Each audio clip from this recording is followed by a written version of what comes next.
Hello and welcome to Celebrity Trends. If it's your first time, please hit the subscribe button and click on the bell for more amazing news on your favorite celebrities.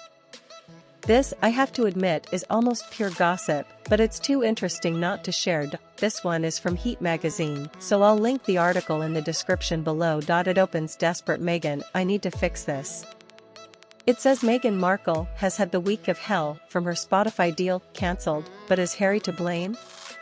It's been another week from hell for the Duke and Duchess of Sussex, with Meghan Markle's spotted looking stressed as it was revealed that the pair's much-heralded £15 million deal with Spotify is over, and this article seems to have got hold of a source. Now, we always find it interesting when these sources seem to pop out of nowhere and give information to these magazines and news companies.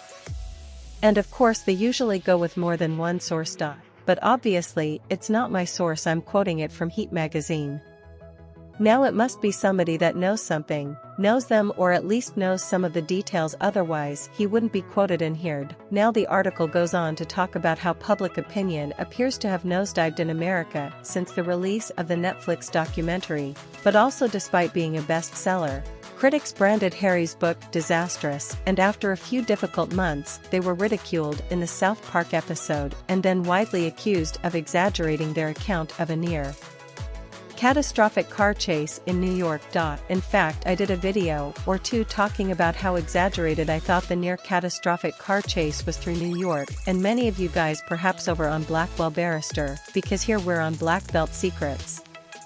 So please do make sure you subscribe if you like these sort of thoughts that I have when I see these articles. You commented that it would be near impossible to have any kind of car chase in New York, because most cars are standing still most of the time. But the point of this article, it's very interestingly suggests that Meghan may be regretting not advising Harry not to include some of the more scandalous details in his memoir. Indeed, if I were his friend at the time, I would have suggested not to include certain things, but sure enough, Heat magazine does say that their insider reveals that Meghan is regretting not advising him against including some of those details.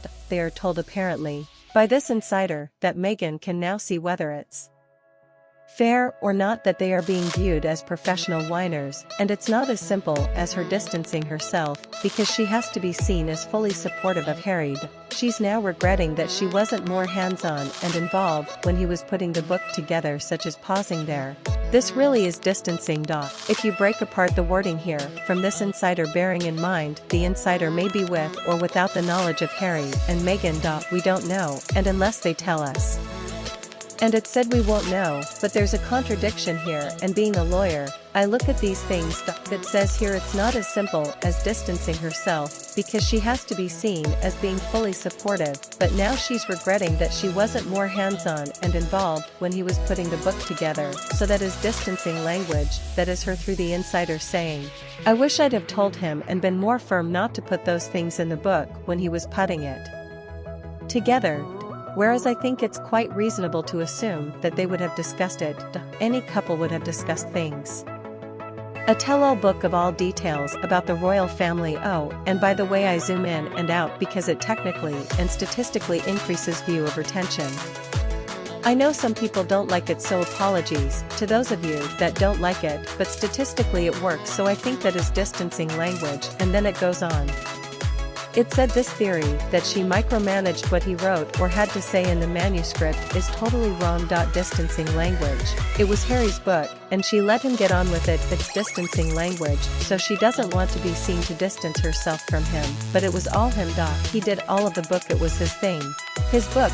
She just let him get on with it. The same went for his interviews and promo tours. That was evidenced by the fact that she let him do those by himself and made a point not to interfere, or as some might put it, took a back seat in case it went wrong. No one is going to convince me that there were not discussions between them about the book, about the interviews.